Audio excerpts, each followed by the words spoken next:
Okay. So आपण February महिन्यातल्या तिसऱ्या वेबिनारसाठी भेटलेलो आहोत.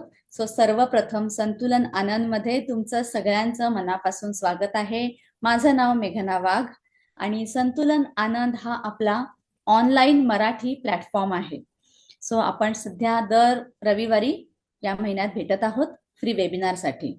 सो सगळ्यांना माहिती आहे ऑनलाईनमुळे आता जग खूप जवळ आलेलं आहे आणि त्याच्यामुळे संतुलन आनंद हा ऑनलाईन प्लॅटफॉर्म सुद्धा अगदी फक्त 1.5 वर्षामध्ये देशभर आणि देशाच्या बाहेर सुद्धा पोहोचलेला आहे. आणि याच संतुलन आनंद मध्ये आपण आज भेटलेलो आहोत महिन्यातलं तिसरं वेबिनार घेऊन. आजचा विषय आहे will for the golden future. So आता आपल्या या वेबिनारच्या दृष्टीने सुद्धा बरेच लोक नवीन आपल्या फॅमिलीमध्ये जॉईन झालेले आहेत. सो त्यांच्यासाठी माझ्या संतुलन आनंद बद्दल थोडक्यात सांगते, कारण बरेच नवीन लोक जे फॅमिलीमध्ये आलेले आहेत त्यांना संतुलन आनंद हा विषय माहीत नाही. सो संतुलन आनंद नक्की आहे तरी काय, हे नावाप्रमाणेच सर्वार्थाने आनंद देणारा असं आहे. आणि संतुलन आनंद या नावाने माझे व्हॉट्सअप ग्रुप्स आहेत, ज्यात मी काही पेड वर्कशॉप्स तर काही फ्री वेबिनार अनाउन्स करत असते. तर नेहमी आनंदी राहण्याचं रहस्य आहे या संतुलन आनंद मध्ये. आजकालच्या मॉडर्न जगात प्रत्येकासाठी अगदी लहान मुलांपासून मोठ्यांपर्यंत आपली पर्सनॅलिटी, आपलं शारीरिक आणि मानसिक स्वास्थ्य उत्तम असणं अतिशय गरजेचं आहे. आणि घरातील प्रत्येक जण जर शांत, निरोगी आणि तणावमुक्त असेल तर आपलं संपूर्ण घर पण शांत आणि समाधानी असतं. पण त्यासाठी आपण प्रत्येकाने स्वतःसाठी असा थोडा वेळ काढणं आवश्यक आहे आणि हा माझ्या संतुलन आनंदचा उद्देश आहे. आणि या सगळ्या कारणांसाठीच मी असे वर्कशॉप्स संतुलन आनंद मध्ये सगळे ऑनलाईन वर्कशॉप्स अनाउन्स करते की ज्यांनी तुमची physical health, mental health, self care आणि ब्युटी केअर ही चांगली राहावी आणि जी आता काळाची गरज आहे. सो संतुलन आनंद आयोजित जे ऑनलाईन पेड वर्कशॉप्स आहेत त्याच्याबद्दल मी आधी माहिती देते. त्याच्यामध्ये सगळ्यात पहिला आहे प्राणायाम आणि योगा शिबिर, जे साधारणतः 6 दिवसांपासून 25 दिवसांपर्यंतचं असतं.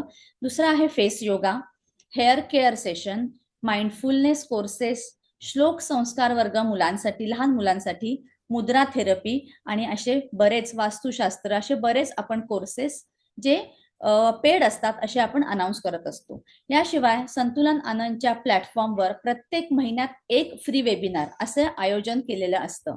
सो त्याच्यामध्ये कुठले विषय असतात तर नॅचरोपॅथी, मेडिकल योग, न्यूरो योगा, आयुर्वेद आणि आहार, प्राणिक हिलिंग, न्यूमरोलॉजी, वास्तुशास्त्र, रेकी, स्ट्रेस मॅनेजमेंट आणि आजचा विषय आहे विल.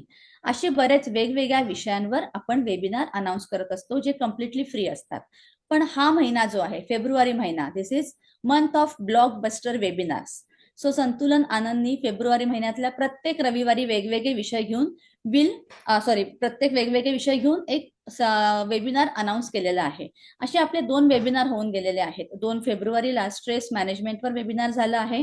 9 फेब्रुवारीला वास्तुशास्त्र, जे मागच्याच रविवारी झालं. या 16 फेब्रुवारी आजच्या आपलं विल फॉर गोल्डन फ्युचर हा विषय घेऊन आपण आलेलो आहोत. आणि पुढच्या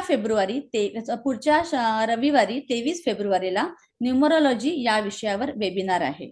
सो प्रत्येक वेळेला आपली वेबिनारची वेळ 9 ते 10 रात्रीची हीच असते, जेणेकरून मॅक्सिमम लोकांना वेबिनार अटेंड करता यावं. आता अपकमिंग जे माझे इव्हेंट्स किंवा वर्कशॉप्स आहेत त्याच्याबद्दल सांगते. येत्या मंगळवारपासनं फेस योगा 5 दिवसांचं, जे माझं महिन्यातनं 2 ते 3 वर्कशॉप्स तरी असतात, ते या महिन्यातलं शेवटचं वर्कशॉप्स असणार आहे रात्री 9 ते 10, जे 5 दिवसांचं आहे. 20 तारखेपासनं गुरुवारपासनं दुपारी प्राणायाम आणि योग शिबिर हे 20 दिवसांचं वर्कशॉप आहे, जे आता सकाळच्या वेळेत चालू आहे, या महिन्यात दुपारच्या वेळेत आहे आणि मार्च मध्ये संध्याकाळच्या वेळेत असणार आहे. शिवाय 23 आणि 24 शनिवार रविवार या दोन दिवशी संध्याकाळी 4 ते 6 या वेळेत माइंडफुलनेस ट्रेनिंग असणार आहे. ज्यांना खूप स्ट्रेस, टेन्शन असते, अति विचार असतो, त्याच्यामुळे मन शांत नाही, तब्येतीवर त्यामुळे परिणाम होत आहे, अशा प्रत्येकाने अटेंड करावे असं हे ट्रेनिंग आहे आणि ते सुद्धा खूपच माफक दरात आहे. याशिवाय लवकरच लॉ ऑफ अट्रॅक्शनवर एकच दिवसाचं सेशन आपण घेऊन येणार आहोत. वास्तुविषयी 2 दिवसांचं सेशन सुद्धा आपण ऑर्गनाईज करणार आहोत आणि हे सगळं अगदीच माफक दरात आहे. मुळात म्हणजे संतुलन आनंदवर जे काही वर्कशॉप, सेमिनार होतात जे पेड असतात ते खूप माफक दरामध्ये असतात. ओके. आणि आता वळूयात आपण आजच्या विषयाकडे. आजचा विषय आहे इच्छापत्र म्हणजेच विल, ज्याला ऍक्च्युअली मृत्यूपत्र असं म्हटलं जातं. पण मृत्यूपत्र म्हटलं की आपण थोडंसं बिचकतो, फार कोणी मृत्यूपत्राबद्दल बोललं जात नाही. सो विल म्हणजे इच्छापत्र म्हणजे काय, तर एखाद्या व्यक्तीने त्याच्यानंतर त्याच्या मालमत्तेचं वाटप कसं करावं याबाबत लिहिलेला कायदेशीर दस्तावेज, ज्याला मृत्यूपत्र म्हणजेच इच्छापत्र असं म्हणतात. सो ऍक्च्युली हा जेव्हा विषय मी वेबिनारसाठी ठेवायचा विचार केला तेव्हा मला जरा शंका होती की लोकांचा याला किती प्रतिसाद मिळेल. पण मी जेव्हा तिथे एक नोट टाकली होती की तुम्हाला काही प्रश्न असतील तर मला विचारावे, पण मला इतका रिस्पॉन्स चांगला आला, मला इतके प्रश्न आले की एक लक्षात आलं की नाही, आपल्याला उत्सुकतेने काही विचारले आहेत, कुणाला माहिती हवी आहे म्हणून विचारलं गेलेलं आहे. पण आपण या सगळ्या प्रश्नांची उत्तरं इथे नक्कीच देणार आहोत. आपल्याला टाइम लिमिट आहे, पण आपण प्रयत्न करणार आहोत. ज्यांचे प्रश्न अनुत्तरित राहतील त्यांच्यासाठी, किंवा कुणाला विल बनवून घ्यायचे आहे त्यांच्यासाठी, ज्या आता आपल्याशी बोलणार आहेत त्यांचा नंबर नक्कीच मी शेअर करणार आहे, जेणेकरून तुम्ही त्यांना कॉन्टॅक्ट करून तुम्हाला जे हवे ते प्रश्नांची उत्तरं किंवा विल बनवून घेऊ शकता. सो विल का बनवायचे, कोणी बनवायचे, कधी, कसं बनवायचं, त्याची काय आणि कशी तयारी करायची असते, रजिस्टर करायचं असतं का नाही, अशा बऱ्याच महत्वाच्या गोष्टी आपण आज जाणून घेणार आहोत. सो आजच्या वेबिनारमध्ये आणि त्यासाठी आपल्याला मार्गदर्शन करणार आहेत यशश्री मोरे. ओके, आता तुम्ही हँड रेज करता आहात मला माहिती आहे, पण आपल्याला ना खूप टाइम लिमिट आहे आणि यशस्वीताई आपल्याला खूप साऱ्या गोष्टी इथं माहिती सांगणार आहे, जेणेकरून तुम्ही जे प्रश्न विचारलेले आहेत तुमचे मॅक्सिमम प्रश्नांची उत्तरं ते सांगतील, त्याच्यामध्येच तुम्हाला मिळणार आहे. याशिवाय सुद्धा काही प्रश्न आहेत थोडे वेगळे आहेत, असे मी प्रश्न त्यांना विचारणार आहे, त्याची सुद्धा आपल्याला उत्तरं मिळणार आहे. सो तुम्ही हँड रेज करण्यापेक्षा एक तर तुम्ही चॅटवर किंवा माझा नंबर त्याच्यामध्ये खाली दिलेला आहे पोस्टमध्ये, त्याच्यामध्ये तुम्ही मला मेसेज करू शकता. ठीक आहे. सो यशस्वी ताई त्यांच्याबद्दल सांगायचं झालं तर त्या बीकॉम, MPM त्यांनी डिप्लोमा बँकिंग मध्ये केलेला आहे, CA आणि LLB आणि LLB शिवाय त्यांनी जॅपनीज लँग्वेज मध्ये पण डिप्लोमा केलेला आहे. आणि आता नॅशनलाइज्ड बँक मधून त्या चीफ मॅनेजर म्हणून रिटायर झाल्या आहेत. She has a huge field experience as branch manager at many places. आणि याशिवाय सुद्धा त्या ॲनिमल आणि नेचर कम्युनिकेटर सुद्धा आहेत. आता एवढं सगळं झाल्यावर सुद्धा रिटायरमेंट नंतर त्यांनी व्हॉलंटरीली विल लिहिण्याबद्दल अवेअरनेस क्रिएट करायला सुरुवात केली. सो मी जेव्हा हा वेबिनार अनाऊन्स केला आणि मला असं वाटलं की हा जो विषय आहे हा प्रत्येकांपर्यंत पोहोचणं फार गरजेचं आहे. सो आज त्या विल बनवून द्यायला सुद्धा मदत करतात. तर मग आपण जाणून घेऊयात यशस्वी ताईंकडनं विल बद्दल. यशस्वी ताई, ओव्हर टू यू. तुम्ही अनम्यूट कराल? येस. नमस्कार यशस्वी ताई. नमस्कार. आज एवढ्या सगळ्या मोठ्या संख्येने आपण सगळेजण उपस्थित आहात, त्याबद्दल तुमचं सगळ्यांचं स्वागत. आणि ह्या एक वेगळ्या विषयामध्ये तुमचा सगळ्यांचा इंटरेस्ट आहे, बघून खूप छान वाटलं. मेघनाला खूप खूप धन्यवाद की तिने हा असा वेगळा विषय या प्लॅटफॉर्मवरती डिस्कशनसाठी निवडला. हे एक सोशल रिस्पॉन्सिबिलिटी आम्ही मानतो की प्रत्येकाने विल बनवून ठेवणं कसं गरजेचं आहे ते. आणि त्यासाठी मेघनाने ही जी काही धडपड केलेली आहे त्याबद्दल तिचे खूप खूप धन्यवाद. तर आता आपण विषयाकडे वळूया. इच्छापत्र, सोनेरी भविष्याची तरतूद. आपली प्रत्येकाचीच इच्छा असते की मी स्वतः कमवलेली संपत्ती माझ्या मागे माझ्या वारसांना अगदी अलगद मिळाली पाहिजे. यासाठी इच्छापत्रक करून ठेवणे हे अगदी जरुरी आहे. परंतु आपल्या अनेक शंका, आळस, आत्ताच कुठे मग बघूया, किंवा आता चालू असलेले काही मतभेदांमुळे ताणलेली असतात नाती, आणि त्यामुळे आपण निर्णय घेऊ शकत नाही. आणि त्याप्रमाणे इच्छापत्र बनवायला सुद्धा मनाची तेवढी तयारी झालेली नसते. आपण कष्ट करून संपत्ती का जमा करतो? कारण आपलं आणि आपल्या कुटुंबाचं आयुष्य सुखी जावं म्हणून, आणि आपल्या पश्चात आपल्या जोडीदाराचा मान राहावा, त्याचे आर्थिक स्वातंत्र्य अबाधित राहावं, हे प्रत्येकाचंच म्हणणं असतं. तसेच आपल्या वारसांनाही माझी संपत्ती विनासायास मिळाली पाहिजे ही भावना प्रत्येकाचीच असते. आणि म्हणून आपण इच्छापत्र, आणि तेही लवकरात लवकर लिहून ठेवणं कधीही चांगलं. कारण रजिस्टर्ड विल वेळेत लिहिलेलं नसेल तर आपल्या वारसांना किती मनस्ताप होऊ शकतो, त्यांना किती हेलपाटे घालावे लागतात याची कल्पनाच केलेली बरी. मीच माझ्या आई वडिलांचा एकुलता एक वारस आहे हे सिद्ध करायची अवघड वेळ येऊ शकते. काही वेळा तर इच्छापत्र लिहून ठेवले नसल्यास नात्यांमध्ये गैरसमज सुद्धा होऊ शकतात, ताण निर्माण होऊ शकतात. किंवा आई वडिलांच्या काही इच्छा असतात त्या त्यांनी सांगितल्या नसतात, त्या जर इच्छापत्रात लिहिलेल्या असतील तर आपण त्या पूर्ण करू शकतो. आणि सर्वात महत्वाचं म्हणजे जर बिल रजिस्टर्ड केलेलं नसेल तर सक्सेशन ऍक्ट लागतो आणि त्या ऍक्ट प्रमाणे तुम्हाला कोर्टाची पायरी चढून तुमचं वारसा हक्क सिद्ध करण्यासाठी अतिशय क्लिष्ट पद्धतींमधनं जावं लागतं.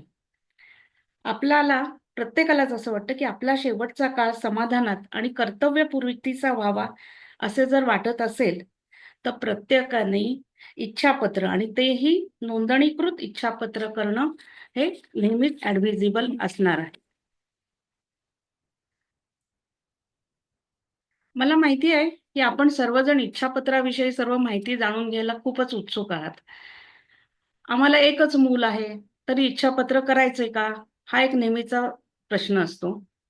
मृत्यूपत्र बनवलं आहे हे वारसांना सांगावं की नाही, तसे कधी सांगायचं, काय काय तपशील सांगायचे, इच्छापत्र कुठे ठेवायचं, कुठे ठेवलं हे कोणाला सांगायचं, साक्षीदारांना विल मधील तपशील वाटणी हे सगळं सांगायचे असते का, इच्छापत्रामध्ये बदल करता येतात का, किती वेळा बदलता येतं, विल रजिस्टर केले नाही तर काय होतं, आमची बिल्डिंग रिडेव्हलपमेंटला जाणार आहे मग त्याचं काय करायचं, हे आणि असे अनेक शंकांचं निरसन करण्याचा मी आज प्रयत्न करणार आहे.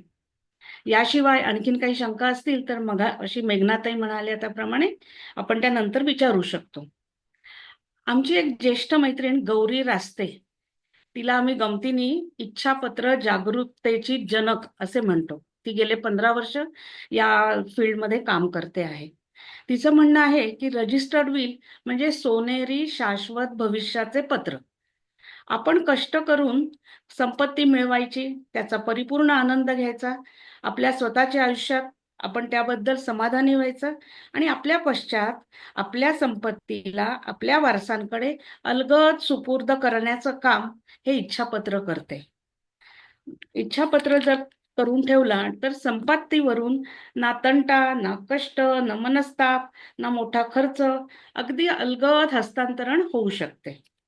इच्छापत्राची सुसंगत माहिती घेण्यासाठी आपण एक क ची बाराखडी वापरूया. म्हणजे का पासून क पर्यंत. इच्छापत्र कधी करावे? आज आत्ता ताबडतोब. आपली बुद्धी शाबूत आहे तोपर्यंतच इच्छापत्र करून ठेवावं. कसं करावे? तर ते अगदी सहज, सोप्या, साध्या भाषेत करावं. का करावे? आपण कष्टाने मिळवलेल्या संपत्तीचा विनियोग आपल्या मागे आपल्या इच्छेप्रमाणे व्हावा म्हणून करून ठेवावे. तसेच आपण हयात आहोत तोपर्यंत सुरक्षित भविष्यासाठी आणि नंतर आपल्या जोडीदाराच्या आर्थिक, सामाजिक सुरक्षितेसाठी आणि त्याच्यानंतर वारसांना सहज प्राप्तीसाठी हे इच्छापत्र करून ठेवावे. इच्छापत्र किती वेळा करता येतं? आपण आपले इच्छापत्र कितीही वेळा बदलू शकतो. परंतु अशा शेवटच्या बदललेल्या इच्छापत्रामध्ये आधीची सर्व इच्छापत्रे आपण रद्द-बातल केलेली आहेत असं नमूद करणं फार आवश्यक असतं. नाहीतर त्याच्यामुळे पुढे अनेक शंका, तंटा निर्माण होऊ शकतात. हे असे इच्छापत्र कुठे करावे?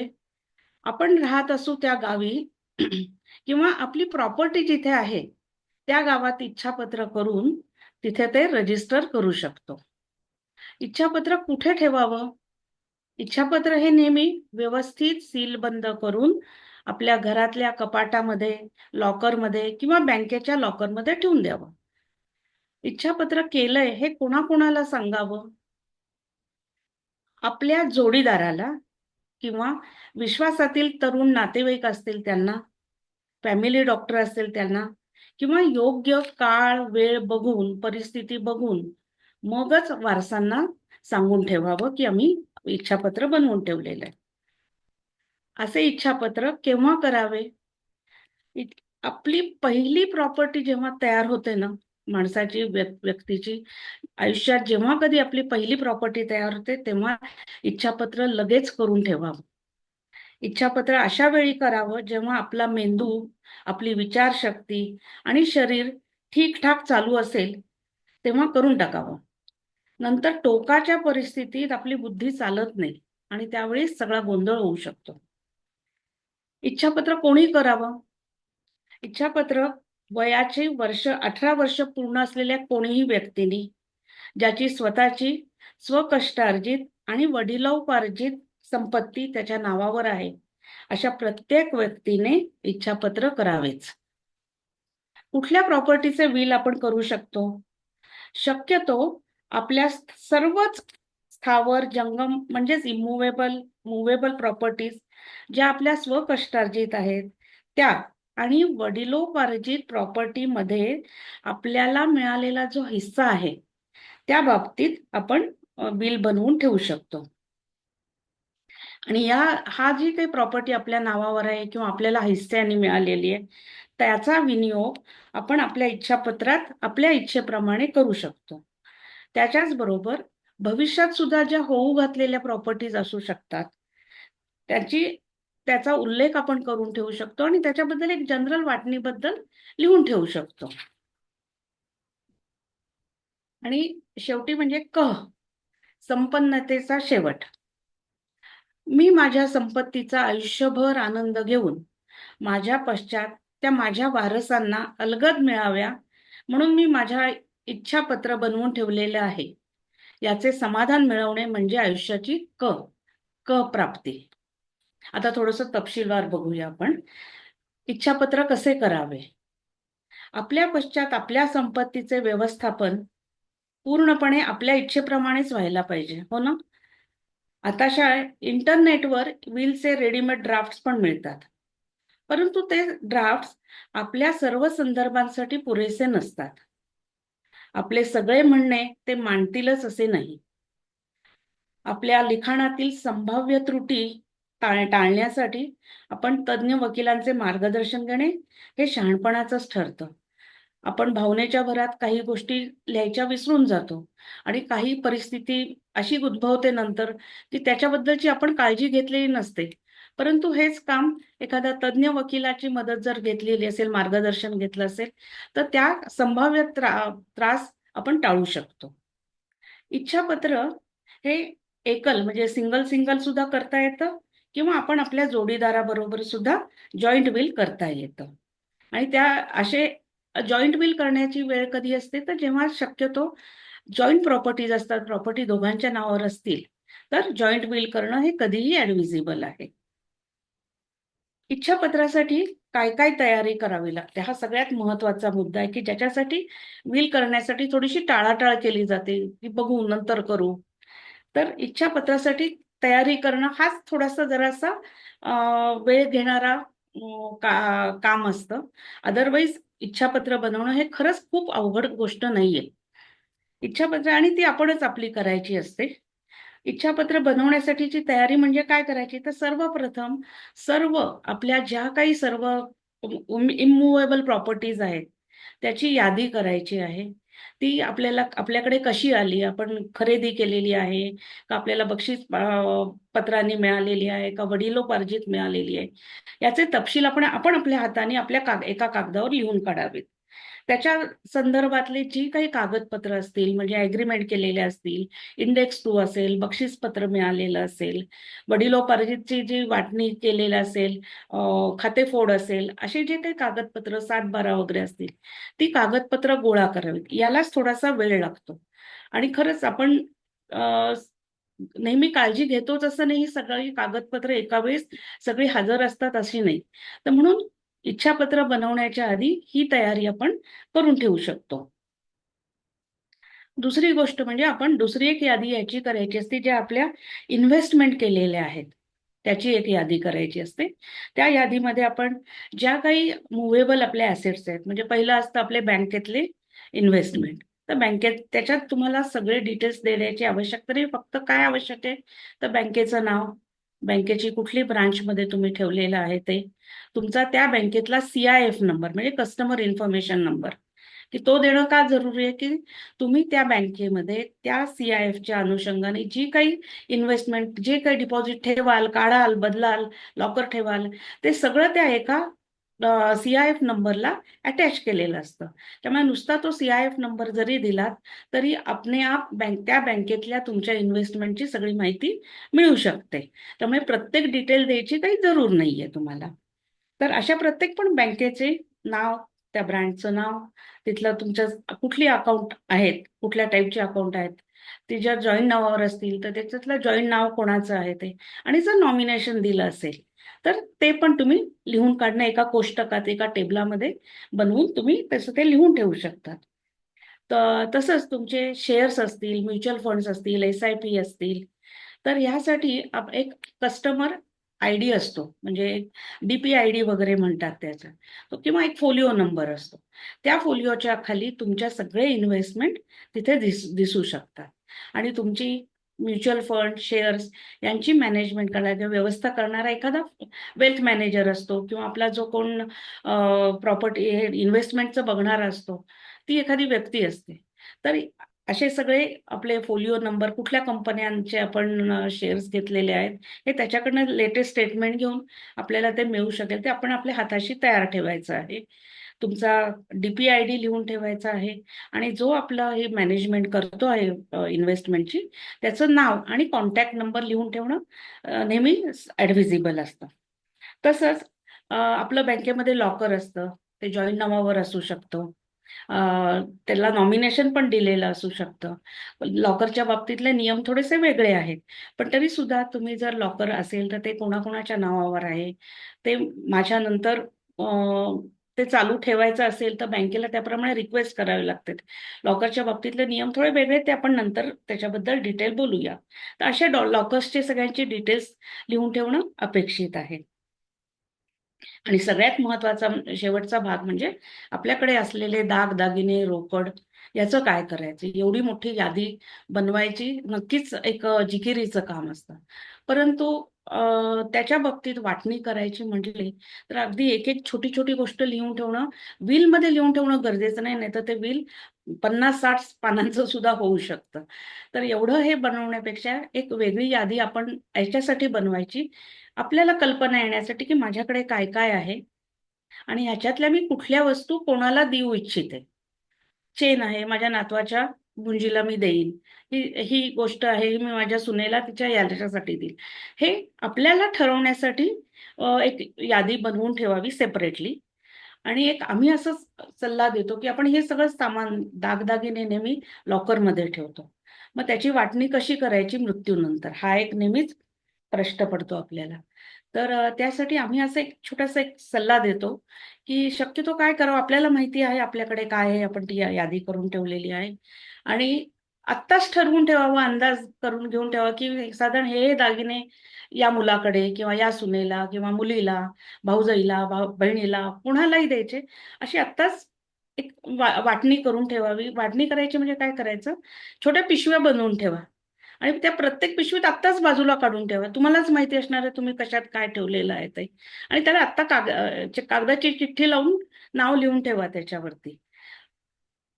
दागदागिन्यांच्या बागेमध्ये यांच्या बाबतीमध्ये तुम्ही त्याच्यात काहीही बदल करू शकता. नवीन विकत आणू शकता, तुम्ही तिथले विकू शकता गरज पडली तर.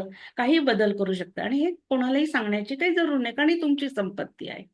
त्यामुळे तुम्ही जेव्हा तुमच्या पश्चात जे काही द्यायचं आहे ते, तेव्हा तुमची ती पोटली तयार असणार आहे आणि ती मॅनेज करायला सुद्धा सोपं जाईल. आणि अशा तुम्ही पोटल्या करून ठेवावं, असा हा एक आमचा सल्ला आहे तो.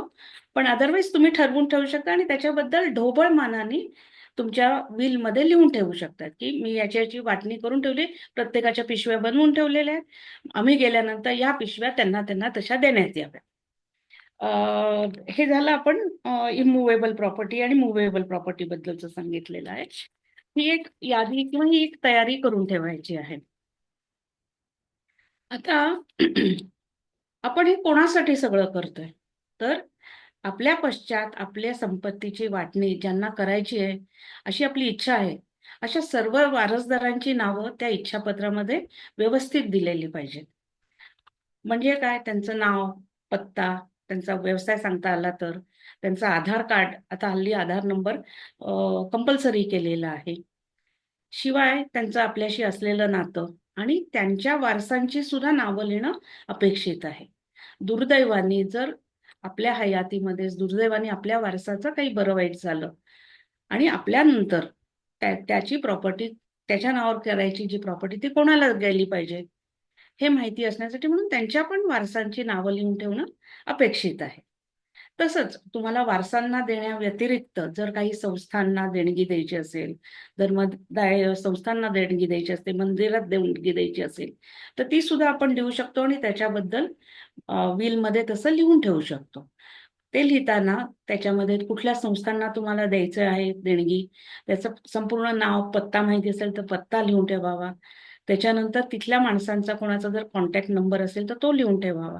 आणि याचं व्यवस्थापन म्हणजे हे देण्याचं काम कोणी करायचंय, अशा एखाद्या जबाबदार व्यक्तीचं नाव आणि कॉन्टॅक्ट नंबर पण लिहून जर ठेवला, तर जी देणगी द्यायची आहे ते काम अतिशय सुलभपणे आणि अतिशय ग्रेसफुली करून देता येणार आहे. असं या संपत्तीचा वाटप आपण आपल्या पश्चात कोणाला करू शकतो, हे स्वतः कुठलाही दबाव न मानता आणि जोडीदाराचा विचार घेऊन ठरवू शकतो. हे सगळ्यात महत्वाचं आहे. कारण जेव्हा आपण रजिस्ट्रार करायला जातो, तेव्हा सुद्धा हेच तपासलं जातं, की तुम्ही कुठल्या दबावाखाली येऊन हे मृत्यूपत्र बनवता आहात का तुम्ही तुमच्या फ्री विलनी करताय? कारण संपत्ती आपली आहे आणि त्याची विल्हेवाट किंवा हे कसं करायचं आहे, वाटप कसं करायचं हा पूर्णपणे आपला अधिकार आहे. त्याच्यावर कोणाचाही अधिकार सांगता येत नाही.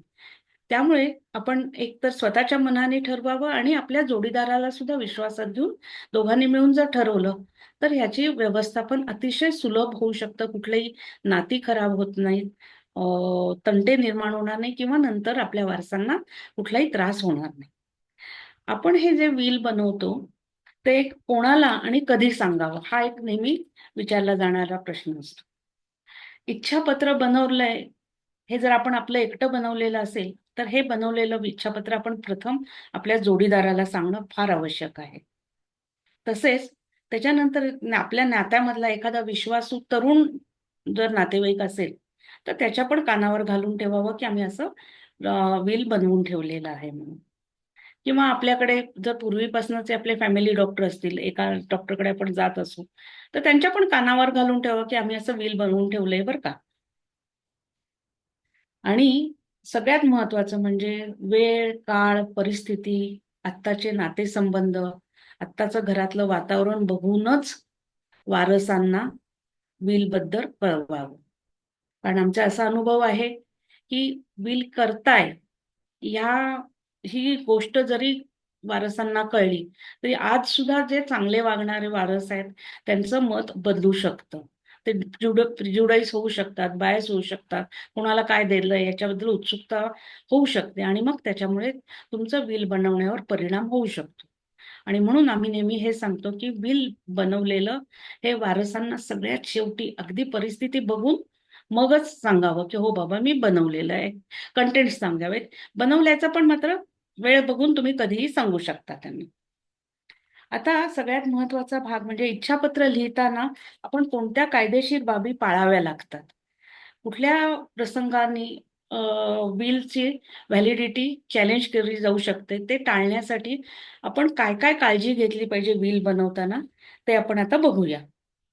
सगळ्यात पहिल्यांदा म्हणजे इच्छापत्र बनवणाऱ्याने ते स्वतःच्या इच्छेनुसार बनवलेले असले पाहिजे. कुठल्याही दबावाखाली बनवलेलं अ, असलेलं नाही पाहिजे ते. हे आणि मी हे कुठल्याही दबावाखाली इच्छापत्र बनवलं नाही, हे त्याच्यामध्ये स्पष्ट नमूद करावं लागतं. इच्छापत्र हे केवळ स्वकष्टार्जित आणि वडिलोपार्जित संपत्तीमध्ये जो आपल्या वाटेला आलेला हिस्सा आहे, त्याबद्दलच इच्छापत्र आपण लिहू शकतो. इच्छापत्रामध्ये कुठल्या प्रॉपर्टीज आपण घेऊ शकतो, तर सध्या अस्तित्वात असलेल्या सर्व मिळकती जंगम आणि भविष्यात सुद्धा संभाव्य प्राप्त होऊ शकणाऱ्या संपत्तीबद्दल आपण लिहून ठेवू शकतो. फॉर एक्झाम्पल, जेव्हा आपली रिडेव्हलपमेंट व्हायची असते प्रॉपर्टीची, तर त्याच्याबद्दल सुद्धा आपण त्याच्याबद्दल मेन्शन करू शकतो. किंवा आणखी नंतर कुठल्या आपल्या नातेवाईकांकडनं कधीतरी नशीब चांगलं असेल तर एखादी प्रॉपर्टी येणार असेल, तर त्याच्याबद्दल पण आपण जनरल लिहून मेन्शन करून ठेवू शकतो, की मला जर काही भविष्यात प्रॉपर्टी आली तर ती याला याला देण्यात यावी. त्याच्यानंतर इच्छापत्र बनवताना इच्छापत्राची भाषा खूप सहज, सोपी अशीच असावी. कारण पुढे वाटणी करताना त्याच्यामध्ये कुठलंही डाऊट, कॉम्प्लिकेशन, त्याचे इंटरप्रिटेशन करताना कुठलाही वेगळा अर्थ निघाला नाही पाहिजे. याच्यासाठी अतिशय सोप्या, सहज आणि थोडक्या भाषेमध्ये हे विल बनावं. त्यात कुठलीही शक्यतो कंडिशन घालू नये. इच्छापत्र एखाद्या साध्या कागदावर किंवा लेजर पेपरवर, पण शक्यतो टाईप केलेलं असावं. स्टॅम्प पेपरची आवश्यकता नाही. इच्छापत्रासाठी स्टॅम्प ड्युटी लागत नाही. फक्त रजिस्ट्रेशनचाच खर्च असतो. विल हे रजिस्टर्ड असावे असा काहीही नियम नाहीये. तुम्ही ते नोटरी पण करू शकता, नुसतं साधं पण ठेवू शकता. परंतु इच्छापत्र जर रजिस्टर्ड केलेलं असेल तर त्याचे होणारे फायदे आणि त्याचा कायदेशीर जो दर्जा निर्माण होतो त्याला, ते खूपच फायदे मिळवून देतं. त्याच्याबद्दल आपण नंतरच्या ह्याच्यात बोलणारच आहोत. इच्छापत्र बनवताना आपल्याला 2 साक्षीदार निवडावे लागतात. ते 2 साक्षीदार जे वयाने 18 वर्ष असतील आणि वेळ पडल्यास त्यांना साक्ष देण्यासाठी यायला ते सक्षम असले पाहिजेत. अशा परिस्थितीतले 2 साक्षीदार आपल्याला निवडावे लागतात. आणि ते शक्यतो आपल्यापेक्षा वयाने थोडेसे लहान असावेत, असा एक एक प्रघात आहे त्याच्या बाबतीत. आणि आता सगळ्यात महत्त्वाची इम्पॉर्टंट गोष्ट म्हणजे या साक्षीदारांचं काम काय असतं, तर त्यांनी सह्या करताना 2 गोष्टी नमूद करणं फार महत्त्वाचं असतं. कुठल्या 2 गोष्टी त्यांनी सांगायच्या असतात? एक तर हे जे विल करणारे व्यक्ती आहेत, या व्यक्तीने या विलवर ज्या सह्या केलेल्या आहेत, त्या आमच्या समोर केलेल्या आहेत आणि ते सही करत असताना ते फ्री माइंडनी, कुठल्याही दबावाखाली नव्हते. हे साक्षीदारांनी तिथे मेन्शन करणं, नमूद करणं गरजेचं असतं. तसंच दुसरी गोष्ट ही असते, की साक्षीदार सांगतात, आम्ही आमच्या सह्या या व्यक्तीच्या विनंतीवरून त्यांच्या समोर, त्यांच्या सोबत आणि त्याच दिवशी केलेल्या आहेत. या 2 महत्त्वाच्या गोष्टी साक्षीदारांच्या बाबतीत आपल्याला काळजी घ्यावी लागते. कारण याच 2 गोष्टींवरतीच कुठल्याही विलचं जेन्युइनिटी, खोटं आहे का खरं आहे, हे शोधण्याची काम हे साक्षीदारांच्या या 2 गोष्टीमुळे प्रूव्ह करता येईल. पुढची आवश्यक गोष्ट आहे विल बनवताना म्हणजे डॉक्टरांचं सर्टिफिकेट. कायद्याच्या दृष्टीने हे कंपल्सरी नाहीये खरं तर. परंतु विल बनवणारा सही करण्याच्या वेळीस बुद्धीने, शरीराने स्वस्थ होता. तो कुठल्याही दबावाखाली नव्हता. हे एखाद्या आपल्या फिजिशियननी, आपल्या मेडिकल प्रॅक्टिशनरनी, आपल्या नेहमीच्या फॅमिली डॉक्टरनी सर्टिफिकेट देणं अपेक्षित असतं. हे जे सर्टिफिकेट असतं ते विलचाच एक भाग म्हणून वेगळं जोडलं जातं. म्हणजे डॉक्टरांची सही विलवर येत नाही, परंतु त्यांचं एक सर्टिफिकेट हे वेगळं अनेक्शन म्हणून विलचा एक भाग म्हणून वेगळं जोडलं जातं. पुढची गोष्ट अशी महत्वाची आहे की या विलमध्ये संपत्तीचे संपूर्ण संदर्भासहित तपशील देणं अपेक्षित असतं.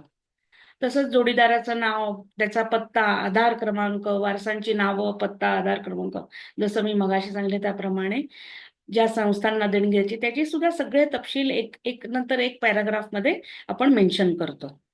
आता सगळ्यात महत्वाचा जो एक प्रश्न असतो सगळ्यांचा, तो म्हणजे प्रोबेट.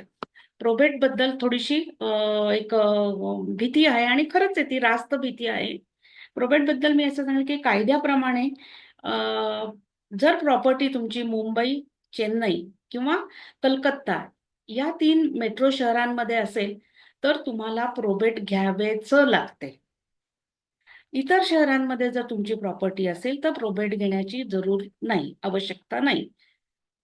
प्रोबेट तरी कधी घ्यावं लागतं? जर आपण एखाद्या वारसालाच किंवा बाहेरच्या व्यक्तीला एक्झिक्युटर म्हणून नेमलं असेल. युजली एक्झिक्युटर कोण असू शकतो, तर तुमचा वारसच किंवा जो लाभार्थी आहे तो पण एक्झिक्युटर होऊ शकतो. पण तो लाभार्थी सोडून जर दुसरा बाहेरचा कोणीतरी एक्झिक्युटर नेमला असेल किंवा लहान मुलं आहेत, त्यांच्यासाठी कोणीतरी तुम्ही एक गार्डियन नेमलेला आहे आणि त्याला तुम्ही बिल एक्झिक्यूट करायला सांगणार असाल, ट्रस्ट निर्माण केला असेल, अशा काळामध्ये मात्र तुम्हाला प्रोबेट हे घ्यावेच लागते. इ- त्याच्यानंतर या कायदेशीर बाबी पाळताना आणखीन एक गोष्ट महत्वाची म्हणजे इच्छापत्रावरची तारीख. ही जी तारीख असते ते इच्छापत्रावरची तारीख आणि ठिकाण हे स्पष्ट नमूद केलेले असले पाहिजे. विल रजिस्टर करण्यासाठी तुम्हाला दोनही साक्षीदारांना, विल जेव्हा आपण रजिस्टर करतो तेव्हा काय करायला लागतं, तर तुम्हाला स्वतःला आणि दोन्ही साक्षीदारांना रजिस्ट्रार ऑफिसमध्ये प्रत्यक्ष बोलवलं जातं. तिथे तुमच्या परत सह्या घेतल्या जातात, तुमचा अंगठा घेतला जातो, ऑनलाईन तुमचा फोटो घेतला जातो आणि तुमच्या रजिस्ट्रेशनची प्रक्रिया सुरू होते आणि ते स्कॅनिंग करून घेतात आपलं बिलचे जो कागदपत्र आहेत ते. आणि त्याच्यानंतर रजिस्ट्रार जे आहेत ते तुमच्याशी बोलतात, तुमचा एक इंटरव्ह्यू घेतल्यासारखा ते विचारतात तुम्हाला, इज आउट करतात आणि चौकशी करतात की हे बिल तुम्ही हे काय डॉक्युमेंट बनवलंय, हे काय डॉक्युमेंट, तुम्हाला कल्पना आहे का हे बिल आहे, तुमची इच्छापत्र आहे, तुम्ही हे कुठल्या दबावाखाली लिहिलंय का तुमच्या स्वतःच्या इच्छेने लिहिलंय.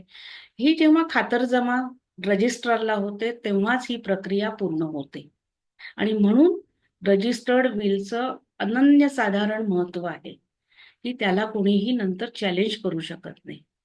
ही गोष्ट आपण परत नंतर बघणारच आहोत, स्पेसिफिकली जेव्हा रजिस्टर्ड विल बद्दल आपण बोलणार आहोत तेव्हा. असं विल रजिस्टर झाल्यानंतर त्याचं स्कॅनिंग करून जातं आणि ओरिजिनल बिल आपल्याला परत दिलं जातं. बिलमध्ये नमूद केलेल्या संपत्तीमध्ये तुम्ही तुमच्या हयातीत काही बदल करू शकता, म्हणजे विकणं, सोनं नाणं मोडणं, नवीन खरेदी करणं इत्यादी इत्यादी. आणि तुम्ही बक्षीस पण देऊ शकता. त्यामुळे जे त्याच्यामध्ये मेन्शन केलं त्याच्यात काही बदल करायचा नाही असं करण्याची काही गरज नसते. ते प्रॉपर्टीमध्ये केलेले बदल किंवा ही जी अशी वाटणी तुम्ही जर काही बदलली, थोडे फार फरक करायची वेळ आली, नवीन काही वस्तू आणखीन ऍड झाल्या, तुमच्या संपत्ती ऍड झाली, तर अशा वेळेस संपूर्ण विल बदलण्याची आवश्यकता नसते. त्यासाठी मार्ग आहे, तुम्ही कोडिसील किंवा सप्लिमेंटरी विल बनवून ठेवू शकता. पण हे छोटे जर काही बदल असतील, तर खूपच मेजर चेंजेस असतील तर मात्र नवीन विल बनवणं हे कधीही चांगलं. तुमचा लाभार्थीच जर बदलला किंवा प्रॉपर्टीज तुम्ही विकूनच टाकली, प्रॉपर्टी राहिलीच नाही, तर मग अशा वेळेस तुम्ही नवीन विल बनवून ते सुद्धा रजिस्टर करून ठेवणं ऍडव्हायझेबल असतं. आता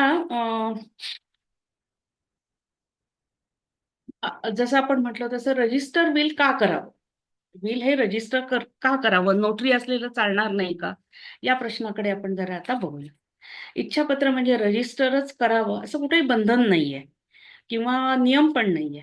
आधी सांगितलेल्या कायदेशीर बाबींची जर काळजी घेऊन म्हणजेच व्यवस्थित लिहिलेलं विल असेल, दोन साक्षीदारांच्या सह्या घेतल्या असतील, डॉक्टरांचं सर्टिफिकेट घेतलेलं असेल, तर कुठलंही हे विल हे कायदेशीररित्या ग्राह्य धरलं जातं. परंतु ते जर रजिस्टर केलेलं नसेल तर अशा विलची जेन्युनिटी चॅलेंज केली जाऊ शकते. जर विल रजिस्टर झालेलं नसेल तर त्यातील तपशील वारस यांना सिद्ध करावे लागतात. त्यासाठी कोर्टाची पायरी चढणे आलेच. त्यामुळे विल रजिस्टर करणे हे कधीही चांगलंच. विल जर रजिस्टर केलेले नव्हते म्हणून आमच्या एका ओळखीच्या जोशी काका काकूंची एक तुम्हाला छोटीशी उदाहरण सांगते. त्यांना एकुलता एकच मुलगा होता, त्याचं नाव होतं अजित.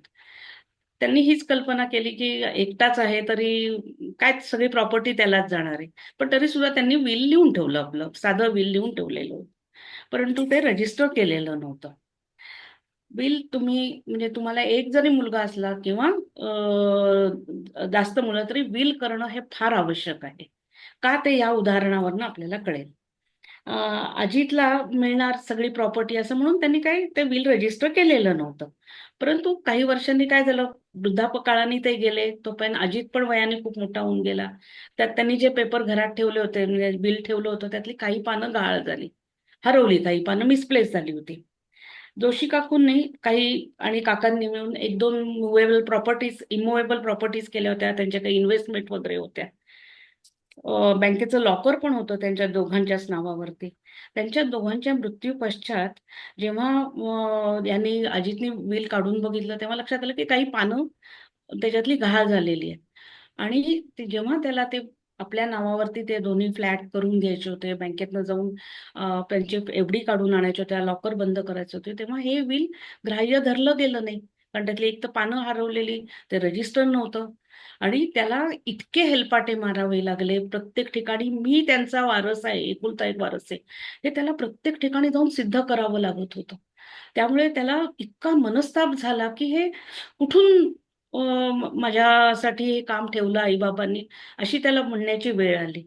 आणि जर त्यांनी हे विल रजिस्टर केलं असतं जोशी काका काकूंनी, तर जरी घाण झाली होती पानं किंवा विल हरवलं होतं, तरी त्याला रजिस्ट्रार ऑफिसमध्ये जाऊन ते विल ची कॉपी आणता आली असती. रजिस्टर केलेलं जे विल असतं त्याची जरी ट्रू कॉपी घेतली ना, तरी ते मूळ विल सारखंच ग्राह्य, ओरिजिनल विल म्हणूनच ग्राह्य धरलं जातं. कारण सरकार दरबारी ते विल रजिस्टर झालेलं असतं आणि त्याची ती सगळी प्रोसिजर पूर्ण पार पाडलेली असते. म्हणून जोशी काकांच्या उदाहरणावरनं आपल्याला हे नक्की कळलं असेल की आपण विल हे रजिस्टर का करणं जरुरी आहे ते. कारण त्या अजितला सगळीकडे पुरावे द्यावे लागले की मी त्यांचा मुलगा आहे. त्याला प्रत्येक ठिकाणी पटवून द्यावं लागलं होतं. आणि शिवाय कोर्टातनं त्याला वारसापत्र सुद्धा आणून द्यावं लागलं.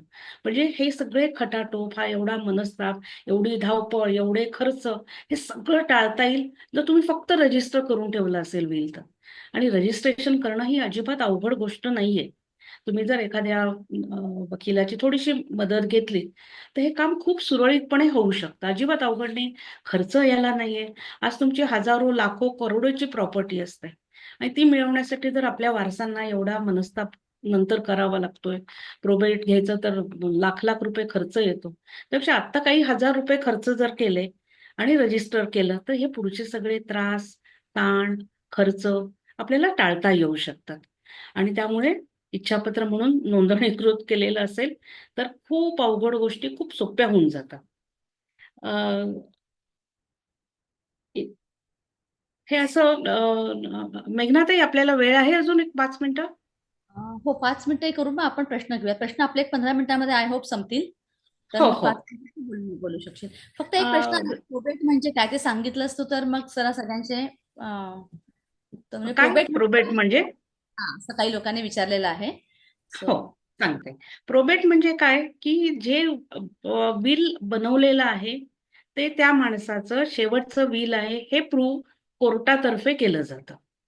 त्यासाठी खूप प्रोसिजर आहे. ते विल तुम्हाला कोर्टामध्ये दाखल करावं लागतं. त्याची मिनिमम फी 75,000 रुपये आहे. त्यासाठी सगळी कागदपत्र, ते सगळं जे काही त्याचे रेफरन्स आहेत ते तुम्हाला कोर्टात दाखल करावे लागतात. कोर्टातला जो एक त्यांचा अधिकारी नेमणूक केली जाते, तो येऊन त्या संस्थांमध्ये जाऊन त्याची सगळी तपासणी केली जाते आणि हा खूप वेळखाऊ प्रकार आहे. आणि प्रोबेट हे जेव्हा फक्त सर्टिफाय करतं की हे विल जेन्युइन आहे, याच्यासाठी हे प्रोबेट केलं जातं. पण करण्याची त्याची प्रोसिजर खूप खूप क्लिष्ट आहे ती. आणि जसं मी सांगितलं त्याप्रमाणे जर तुमची प्रॉपर्टी मुंबई, चेन्नई आणि कलकत्ता या 3 मेट्रो सिटीजमध्ये असेल तर मात्र तुम्हाला हे प्रोबेट घ्यावंच लागतं त्याच्यामध्ये. रजिस्ट्रेशनच्या बाबतीत एक दोन गोष्टी मला अजून सांगायला आवडतील की रजिस्टर विल हे इमिजिएटलीच केलं पाहिजे असं नाही. हे ऍडव्हिजिबल आहे की लगेच केलेलं बरं. कारण जर रजिस्टर केलं नसेल तर तुम्ही ते नंतर पण करू शकता, त्याला काही वेळ काळ लिमिटेशन नाहीये. परंतु काय होतं त्यावेळेस तुम्हाला ते दोन्ही साक्षीदार हजर असायला पाहिजेत. त्यांनी तिथे रजिस्ट्रार ऑफिसमध्ये येऊन सांगावं लागतं की हो, आम्ही हे तेव्हा विटनेस केलेलं होतं, साक्षांकित केलेलं होतं. ते प्रूव्ह करावं लागतं त्यांना. आणि मग तिथे तुमची जी काही रजिस्ट्रेशन फी आहे ती भरून तुम्ही रजिस्टर करू शकता विल. पण त्यामुळे हे सगळं नंतरचा खटाटोप टाळण्यासाठी लगेचच्या लगेच विल केलेलं, रजिस्टर केलेलं हे कधीही चांगलं आहे. आणि आता हल्ली मी स्वतः बँकर आहे. नॉमिनेशनच्या बद्दल एक प्रश्न होता मला. मेघनाताई पण म्हणाली होती की नॉमिनेशन व्हॅलिड जास्त का विल जास्त व्हॅलिड. ऍक्च्युली आता हल्ली काय होतंय की जिथे मोठ्या मोठ्या फिक्स डिपॉझिट्स वगैरे असतात, अमाऊंट जेव्हा जास्त असतात, तेव्हा हल्ली बँका सुद्धा रजिस्टर विलची मागणी करतात नॉमिनेशन दिलेलं असताना सुद्धा. नॉमिनेशन म्हणजे काय आहे की ही एक वित्त संस्थांना त्यांच्या मृत ग्राहकांचे पैसे परत देण्यासाठी कायदेशीररित्या केलेली सोय आहे. म्हणजे काय की बँकांना प्रत्येक वारसाला शोधत बसण्यापेक्षा एक नॉमिनेशन केलेली व्यक्ती जर आयडेंटिफाय करता आली, तर त्याच्या हाती त्या मृत कस्टमरचे जे काही पैसे, रोख रक्कम असेल ती आपण बँकर्स आम्ही त्या नॉमिनीला देऊन टाकतो. बँकेचा जबाबदारी संपते. पण तो जो नॉमिनी असतो तो ओनर नसतो. नॉमिनी हा नेहमी ट्रस्टी असतो, जो इतर वारसांच्या वतीने त्यांच्या ऑन देअर बिहाफ तो जाऊन ती संपत्ती, ती बँकेतले डिपॉझिट वगैरे तो फक्त रिसीव्ह करतो.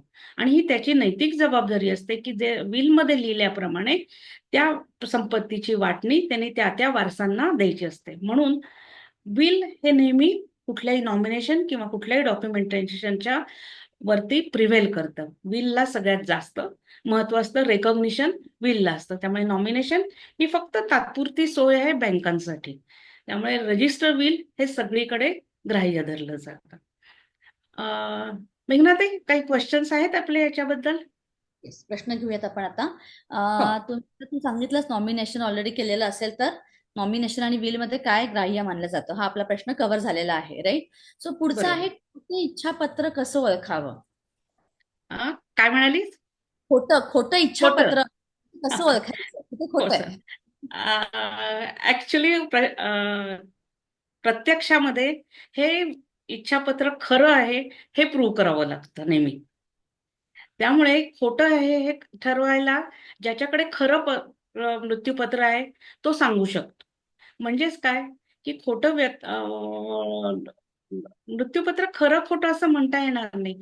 जे मृत्यूपत्र शेवटचं आहे आणि ज्या कायदेशीर बाबी ज्या मृत्यूपत्रांनी पाळलेल्या आहेत, म्हणजे ज्याच्यामध्ये त्यांनी तो मी कुठल्याही दबावाखाली लिहिलेलं नाहीये हा क्लॉज आलेला आहे, मी आधीची जी काही विल बनवलेली आहे ती सगळी मी कॅन्सल केली आणि हेच माझे शेवटचं मृत्यूपत्र आहे हा क्लॉज आलेला आहे, ज्याच्यामध्ये साक्षीदार आणि त्यांनी त्यांची जबाबदारी पूर्णपणे पार केलेली आहे, त्यांच्या ज्या काही फॉर्मॅलिटीज त्या पूर्ण केल्या आहेत, डॉक्टरचं सर्टिफिकेट लावलेलं आहे आणि जे रजिस्टर केलेलं आहे, जर रजिस्टर केलं असेल तर ह्या जर गोष्टी पाळल्या गेलेल्या असतील तर ते मृत्यूपत्र सत्य मृत्यूपत्र, शेवटचं मृत्यूपत्र म्हणून मानलं जाईल.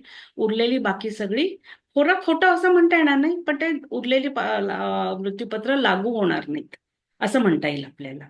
ओके, ठीक आहे.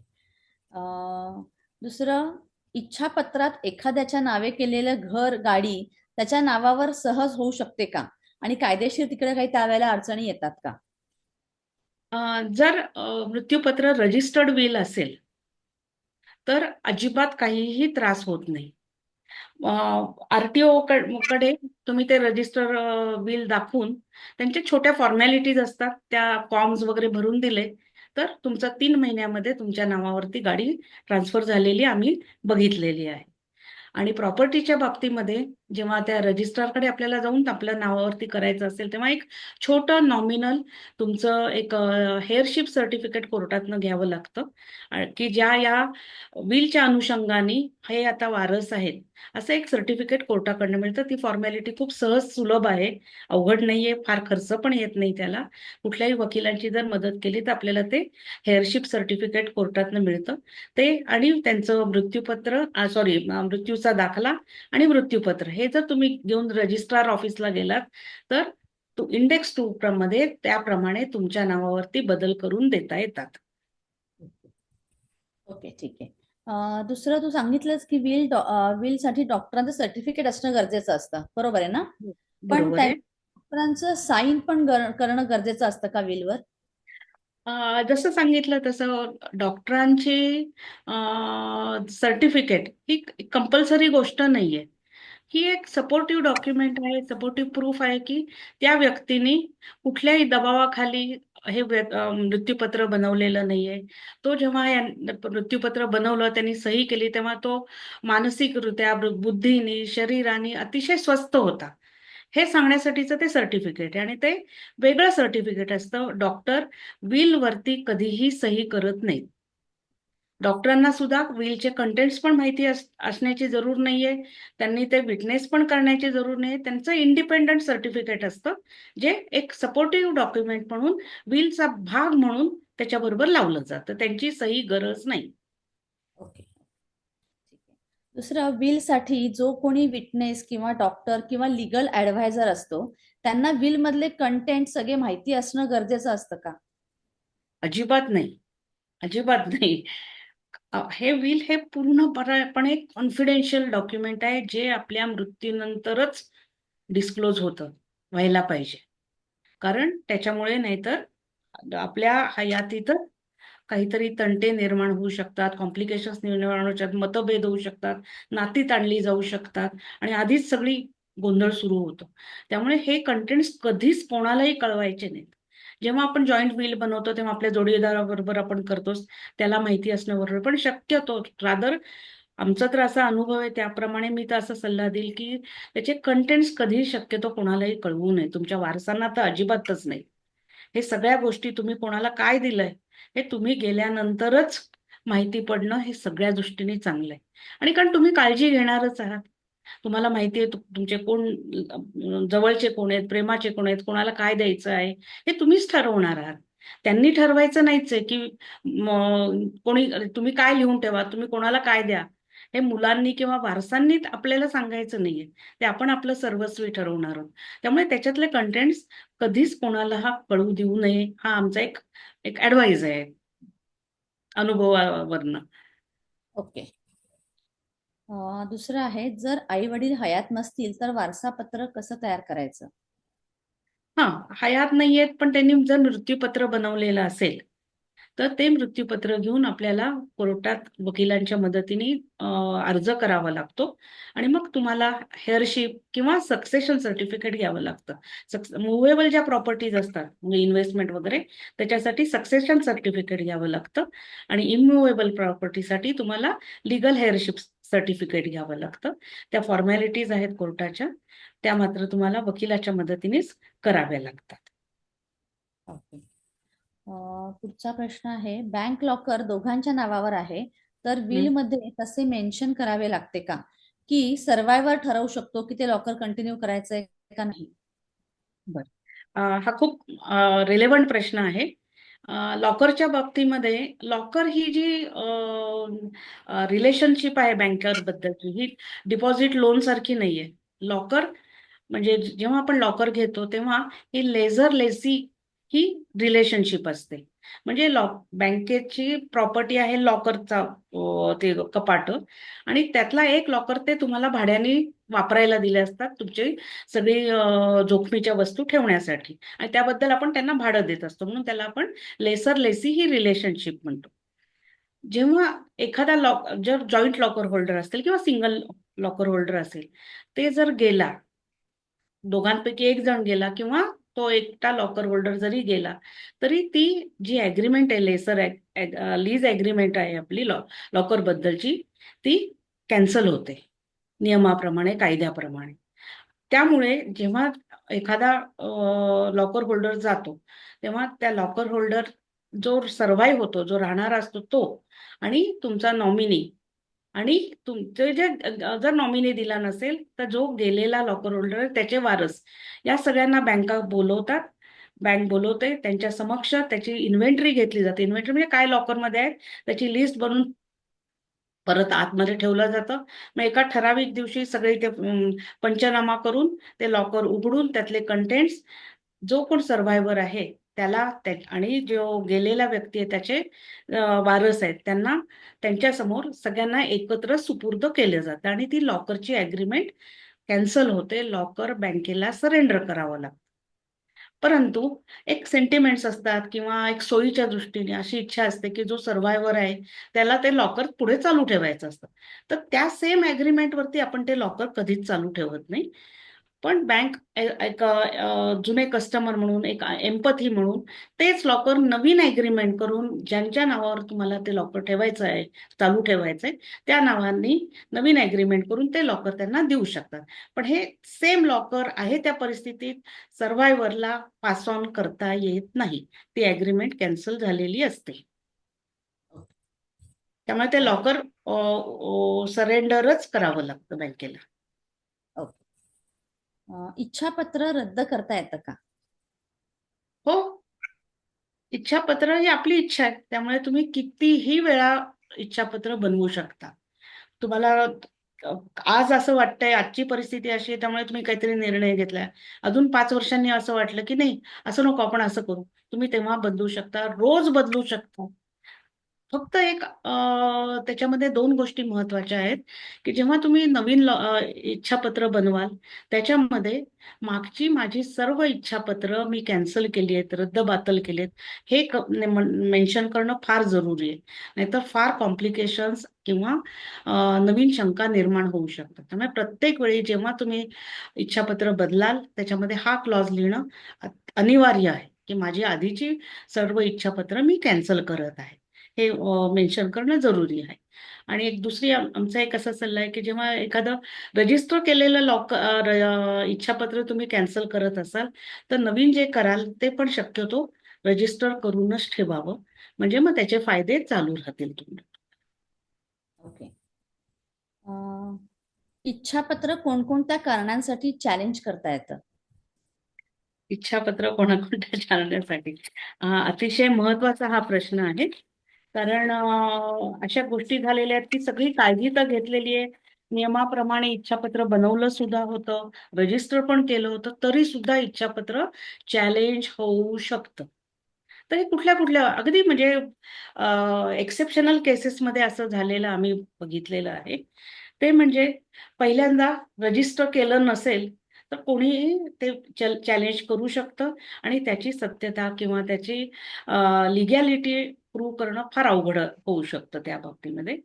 किंवा कोणीतरी वारस जो डिप्राइव्हड असतो, ज्याला काही प्रॉपर्टी त्याच्यामध्ये त्या विलमध्ये मिळाली नसेल आणि तर तो पण म्हणू शकतो, की मला त्यांनी त्यांच्या हयातीत मी त्यांना मदत केली होती आणि ते म्हणाले होते, की मी तुला ही प्रॉपर्टी तुलाच देणार आहे आणि ती मला आता तुम्ही दिलेली नाहीये. त्यामुळे मला ह्या मृत्यूपत्राची सत्यता पडताळून बघायची.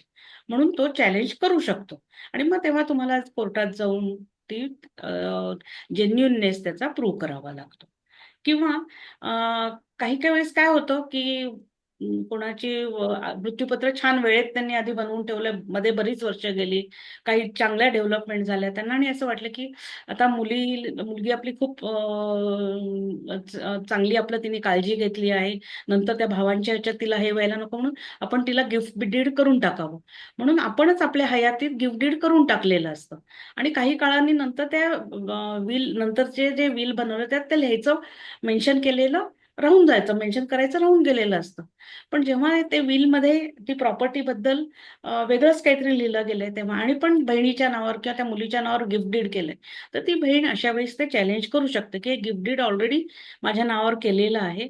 तर हे विलमध्ये नमूद केलेलं चुकीचं आहे. त्यामुळे मी याला चॅलेंज करते. असे या परिस्थिती म्हणजे गिफ्ट डीड केलं असेल तेव्हा ते चॅलेंज केलं जाऊ शकतं. किंवा कधी काय होतं, की काही प्रॉपर्टी तुम्ही कोणाला गहाण ठेवलेली असते. बँकेचं लोन असेल तर ते तुम्हाला मेन्शन करणं कधीही चांगलं. कारण त्या तुम्ही हां, ते एक मी तुम्हाला सांगायचं राहिलं, की जेव्हा तुम्ही तुमच्या प्रॉपर्टी लिहितात, तेव्हा त्याच्याबरोबर तुमच्यावरती असलेली कर्ज, त्याच्यासाठी जर काही संपत्ती गहाण ठेवली असेल, ती पण मेन्शन करणं जरूर आहे. कारण विल जरी वारसांना संपत्ती देण्याबद्दल लिहिलेलं असेल, तर बरोबरच त्याची ती मॉरल रिस्पॉन्सिबिलिटी असते. त्या व्यक्तीची मॉरल रिस्पॉन्सिबिलिटी, की त्याची जी देणी आहे, ती त्यांनी आधी दिलेली असली पाहिजे. आणि म्हणून त्याची जी काही संपत्ती जी त्याला त्या देण्याला लिंक झालेली असेल, तर त्या संपत्तीतून किंवा त्याच्या बाकी संपत्तीतून आधी देणी द्यायची असतात. त्यामुळे असं जर कुठे गहाण ठेवलेली काही प्रॉपर्टी असेल, तर आणि त्याच्याबद्दल विलमध्ये काही डिस्पोजल केलेलं असेल, तर अशा वेळी ती विल चॅलेंज केलं जाऊ शकतं.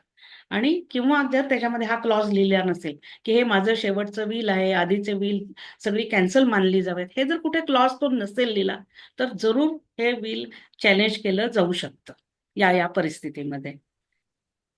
ओके. पुढचे 1-2 प्रश्न आपण इथे आलेले आहेत ते आपण घेऊयात. बरं. विल रजिस्टर करण्यासाठी काय खर्च असतो आणि तो आपली जेवढी मालमत्ता आहे त्यावर डिपेंड असतो का? अच्छा. व्हीलचा मी जसं सांगितलं त्याच्याप्रमाणे स्टॅम्प ड्युटी अजिबात लागत नाही याच्यावरती. रजिस्ट्रेशनचा हा जो खर्च असतो तो नॉमिनल जो सरकारच्या रजिस्ट्रार ऑफिसमध्ये जो असतो त्याप्रमाणेच असतो. काय 3-4% असतो. तो फक्त रजिस्ट्रेशनचा खर्च असतो. प्रॉपर्टीची व्हॅल्यूला त्याची काहीही व्हॅल्युएशन त्याच्याशी जोडलेलं नसतं. व्हॅल्युएशन का करायचं असतं तर आपल्या समाधानासाठी की मी कुठल्या व्हॅल्यूची प्रॉपर्टी कोणाला दिली म्हणून. पण त्या व्हॅल्युएशनचा रजिस्ट्रेशनची स्टॅम्प ड्युटीची काहीही संबंध नसतो. त्यामुळे स्टॅम्प रजिस्ट्रेशनचा जो हा एक ठराविक खर्च आहे तेवढाच असतो तो खर्च आणि तो अगदी नॉमिनल असतो. तो काही म्हणजे अनबेरेबल खर्च नसतो तो. साधारण एक 3% ते 4% म्हणजे आता पुण्यामध्ये आमच्या माहितीप्रमाणे एक 5,000-1,000 रुपये खर्च येतो रजिस्ट्रार ऑफिसला रजिस्ट्रेशन करण्यासाठी. ओके. पुढचा प्रश्न आहे की विल आता ज्यांनी विल केलेलं आहे तो माणूस गेल्यानंतर विल कधी ओपन करायचं असतं आणि कोणासमोर वाचायचं असतं? आपल्याला ते इंग्रजी, हिंदी सिनेमातल्या गोष्टी आठवत असतील, की त्याचं गेला माणूस, की ते विल वकील येणार, मग ते सगळी घरातली मंडळी बसणार आणि मग तो विल वाचून दाखवणार आणि मग त्यांना ते काय-काय सरप्राईज दिसणार. हे सगळं नाटकात, सिनेमात वगैरे ठीक वाटतं आता. एवढं काही कोणी हे आता करायची जरूर नाहीये. शो ऑफ करण्याची जरूर नसते. बेसिकली बिल हे आपण आपल्या ह्याच्याने बनवून ठेवलेलं असतं ते मी सांगितलं जसं आपण आपल्या घरात ठेवलं असतं किंवा हे बँकेच्या लॉकरमध्ये ठेवलं असतं. एक तर आपण आपल्या जोडीदाराला सांगितलेलं असतं.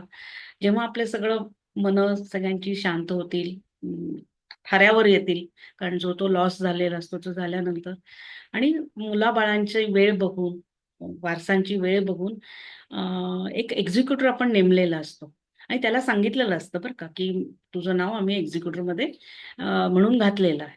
तर त्या एक्झिक्युटिव्हनी पुढाकार घेऊन विचारायचं असतं, की असं-असं काकूंनी बिल लिहिलेलं होतं, ते आपण वाचायचं आहे का? जर सगळ्या वारस जे आहेत त्यांनी होकार दिला, की त्यावेळेस ते बिल काढून वाचावं. एक्झिक्युटिव्हच वाचून दाखवणार असतो. मग तो एक्झिक्युटिव्ह एखादा जो लाभार्थी आहे, तो पण एक्झिक्युटिव्ह असू शकतो. तर तर सगळ्यांची वेळ काळ बघून ते विल वाचावं. ते त्याच्यात जे काही त्यांनी एक्सप्रेस केलेल्या ज्या इच्छा आहेत, त्याला मान देऊन सगळ्यांनी त्याप्रमाणे वाटणीसाठी कोऑपरेट करणं अपेक्षित असतं. ओके. पुढचा एक प्रश्न आहे की विल केल्यावर आपण विटनेसच्या सह्या घेतो, राईट? सो त्या सह्या करताना या विटनेसला कळणारच ना की आपण विल मध्ये काय लिहिलेलं आहे ते. नाही, नाही. विलच्या सह्या ज्या असतात, ह्या शेवटच्या पानावर असतात. आपल्याला जी कल्पना आहे बँकेमध्ये पण आपण बघतो, की प्रत्येक पानावर ते सह्या घेतात. म्हणून तुम्हाला तशी शंका येणं साहजिक आहे. पण विलमध्ये जेव्हा विटनेस सह्या करायच्या असतात, त्या अगदी शेवटच्या पानावर करायच्या असतात आणि त्याचे कंटेंट्स त्यांना माहिती करून देण्याची काहीही जबाबदारी नाही. रादर त्यांना अधिकार नाहीये ते माहिती करून देण्याची. कोणालाच अधिकार नाहीये. त्यामुळे ते शेवटच्या पानावरती ते व्यवस्थित दोन्ही क्लॉज मेन्शन केलेले असतात. आमच्या समक्ष विदाऊट एनी हे ऑब्लिगेशन त्यांनी आमच्या सह्या केल्यात आणि आम्हाला त्यांनी रिक्वेस्ट केली म्हणून आम्ही त्यांच्यावर सह्या केल्या. हे एवढ्यापुरतंच तेवढं एकच पान साक्षीदारांना बघायला मिळतं. त्याच्या आधीची पानं त्यांना बघायला मिळत नाहीत, बघायला दिली जाऊ नयेत. ओके. विलच्या कॉपीज कुणाला देता येतात का? हां, हा पण एक महत्त्वाचा प्रश्न आहे. एक तर ओरिजिनल विल नेहमी स्वतः सील करून व्यवस्थित पॅक बर्न करून ठेवून द्यावं. दुसरी जी एखादी नोटराइज केलेली कॉपी असेल ती नक्की करून ठेवावी आणखीन एखादी कॉपी. कारण जसं जोशी काकांच्या बाबतीत झालं, काही पानच हरवून गेली होती त्यांची. तर एखादी विलची नोटराइज कॉपी ती पण सील बंद करून आपल्या एखाद्या विश्वासू नातेवाईकाकडे देऊन ठेवायला हरकत नाहीये. त्यामुळे एखाद दुसरी स्पेअर कॉपी ठेवावी, पण ह्या सगळ्या सीलबंद करून ठेवायच्या फार गरजेचं आहे. Yes, okay. एक थोडा पर्सनल प्रश्न आहे. समजा 2 मुलांपैकी एका मुलाला प्रॉपर्टी दिलेली नाहीये, तर तो रजिस्टर विल चॅलेंज करू शकतो का? तो चॅलेंज चॅलेंज करायचं तर कोणीही करू शकतो, पण ते प्रूव्ह होणार नाही, तो स्टँड होणार नाही. कारण त्यांनी जर ते रजिस्टर केलेलं आहे, त्याच्यामध्ये रजिस्ट्रारच्या समोर जो संपत्ती धारक होता, जे गेले, त्यांचे वडील, वाडवडील कोण होते, ज्यांनी इच्छापत्र बनवलेलं आहे, त्यांनी त्यांनी त्यांच्या इच्छेप्रमाणे लिहिलेलंच आहे ना त्याच्यामध्ये, की मला याला याला फक्त द्यायची आहे प्रॉपर्टी. त्यांनी ते समजून घ्यायला पाहिजे, की त्यांची इच्छा नव्हती मला देण्याची. फक्त प्रश्न कधी कुठे येऊ शकतो, की जेव्हा वडिलोपार्जित प्रॉपर्टी असते. स्वकष्टार्जितच्या बाबतीत कोणी चॅलेंज करू शकत नाही, पण वडिलोपार्जितला जो तुम्हाला हिस्सा आला असतो तुमच्या वाटेला, त्याच्या बाबतीतच तुम्ही त्याचा वाटप करू शकता. आणि त्या वाटप करताना असं एक प्रघात आहे, की त्याच्याबद्दल उरलेल्या जे लाभार्थी आहेत त्यांच्या लेव्हलचे, त्यांची कन्सेंट कधी-कधी घ्यावी लागते. तर वडिलोपार्जित जो हिस्सा असतो त्याच्या बाबतीत तो चॅलेंज करू शकतो, विचारू शकतो, की याच्यात का नाही मला अधिकार मिळाला? आणि मग ती पुढची प्रोसिजर कोर्टाची चालू होऊ शकते. पण त्यांच्या स्वकष्टार्जित प्रॉपर्टीमधल्या वाटणी मला मिळाली नाही म्हणून तो चॅलेंज करू शकत नाही. ओके. एक शेवटचा प्रश्न घेऊयात आपण. डॉक्टरांचं सर्टिफिकेट आणि विलची डेट आणि टाइम हे सेम पाहिजे असतं का? हो, हो. आता नवीन अमेंडमेंट आलेली आहे, की जसं साक्षीदारांची आणि इच्छापत्र बनवणाऱ्याची तारीख आणि सह्या एकाच दिवशी असणं गरजेचं आहे, असं आत्तापर्यंतचा प्रघात होता. शिवाय तिथे सुद्धा जाऊन आपण रजिस्ट्रारच्या समोर सुद्धा तिघं जण एकाच वेळेस जाऊन करायचं असतं. आता नवीन नियम असा आलेला आहे, की डॉक्टरांचं जे सर्टिफिकेट आहे, ते त्याच तारखेचं किंवा जास्तीत जास्त 24 तास जुनं असलं पाहिजे. म्हणजे आज, म्हणजे समजा उद्या सोमवार आहे, उद्या सोमवारी 10 वाजता आपल्याला जाऊन रजिस्टर करायचंय, तर आज रविवारी 10 नंतर घेतलेलं डॉक्टरचं सर्टिफिकेटच तिथे लावता येतं, नाहीतर जुनं सर्टिफिकेट तिथे लावलेलं ऍक्सेप्ट केलं जात नाही as a part of the document. याचं कारण असं आहे, की असं मानलं जातं मेडिकल शास्त्रामध्ये, एक 24 तासात तुमची कुठली सिरियस कंडिशन होत नाही. जेव्हा तुम्ही नॉर्मल कंडिशनमध्ये आहात असं मानलं जाऊन तुम्ही जी कागदपत्र करता किंवा डॉक्टर तपासतो, त्या डॉक्टरला कल्पना येतेच ना, तपासतोय म्हटल्यानंतर, की 24 तासात त्याला काही सिरियस होणार नाहीये. त्यामुळे 24 तास पूर्वी घेतलेलं डॉक्टरचं सर्टिफिकेट वैध मानलं जात नाही. 24 तासाच्या आतलं डॉक्टरचं सर्टिफिकेट वैध मानलं जातं. ओके, ठीक आहे. सो मला असं वाटतंय यशस्वीताईंनी खूप सारी माहिती दिलेली आहे आणि अजून पण बरेच प्रश्न आले आहेत, पण आपल्याला एक टाइमचा एक थोडा आहे, 10 मिनिट आपण ऑलरेडी पुढे आहोत. सो अजून पुढचे जे काही आहेत प्रश्न ते तुम्ही डायरेक्ट यशस्वीताईंना फोन करून तिला विचारू शकता. बिल ज्यांना बनवायचं आहे असे पण प्रश्न आहेत, आमचं बिल अर्धवट राहिलेलं आहे, बनवायचं आहे किंवा आता करायचं आहे. सो त्यांना मी जरूर ताईचा नंबर देईल, तुम्ही त्यांना कॉन्टॅक्ट करून त्यांच्याकडनं बिल बनवून घेऊ शकता. ठीक आहे. Okay, so thank you so much. So always stay connected with संतुलन आनंद. आपण नेहमी असे वेगवेगळे वेबिनार, वेगवेगळे विषय घेऊन येणार आहोत. Thank you so much. Good night. Thank you Yashasvi Tai. Thank you. सगळ्यांनी या गोष्टीचा चांगला विचार करा आणि आपल्या खरोखरच सोनेरी भविष्याची तरतूद आजचाच करून ठेवा. All the best. थँक्यू.